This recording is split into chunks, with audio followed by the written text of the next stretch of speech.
Apakahnya kemudian yang menafsirkan Saya satu. beranggapan ya, saya berpendapat tidak ya. Saya berpendapat tidak.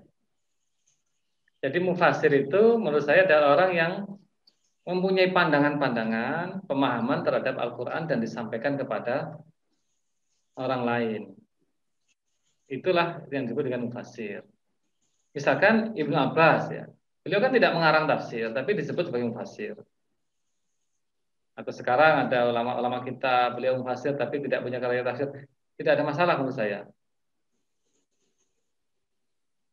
Beliau tetap bisa disebut dengan mufasir, termasuk tokoh-tokoh perempuan, guru-guru besar tafsir di UIN Jakarta atau UIN Jogja. Bisa mereka disebut dengan mufasirah juga bisa, asalkan ya mereka adalah orang-orang yang berinteraksi dengan Al-Quran, memahaminya dan menyampaikan pemahamannya kepada orang lain.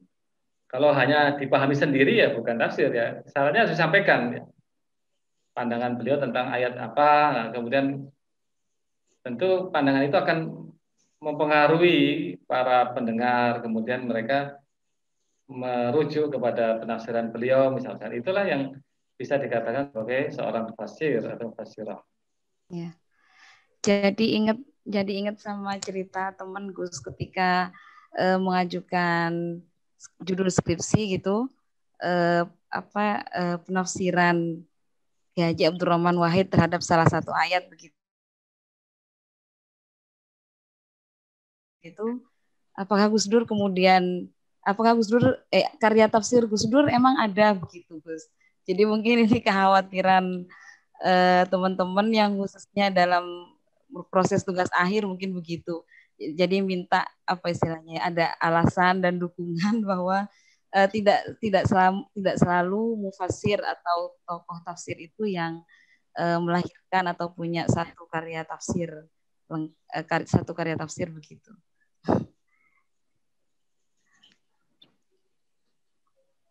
Ini juga Ya, asalkan itu adalah apa namanya pandangan yang tidak hanya satu ayat misalkan. Itu maksud saya begitu ya. Jadi orang yang sudah terbiasa berinteraksi dengan pemahaman Al-Qur'an.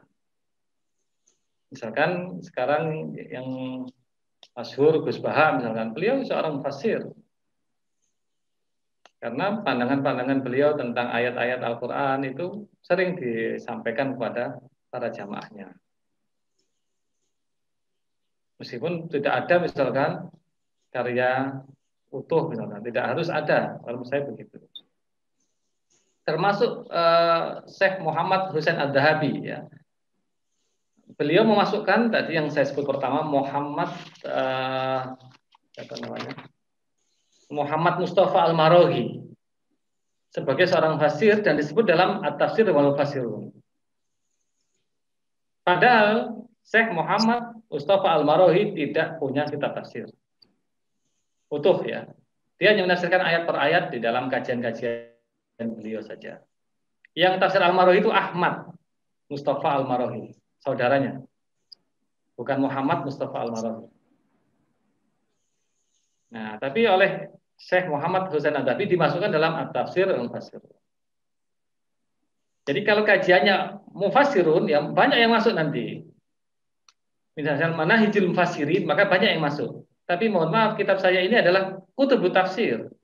Jadi hanya kitab tafsir saja yang dikaji. Itu saja biar tidak terpaku pada kok nggak ada di kitab saya misalkan. Karena ini hanya kutubut tafsir, itu saja.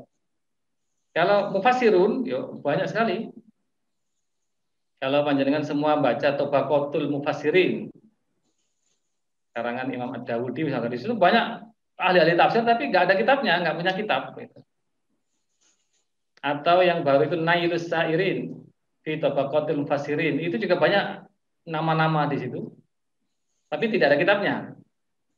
Atau tadi yang saya sebutkan At-Tafsir wal Mufassirun fil Gharbil Aqsa,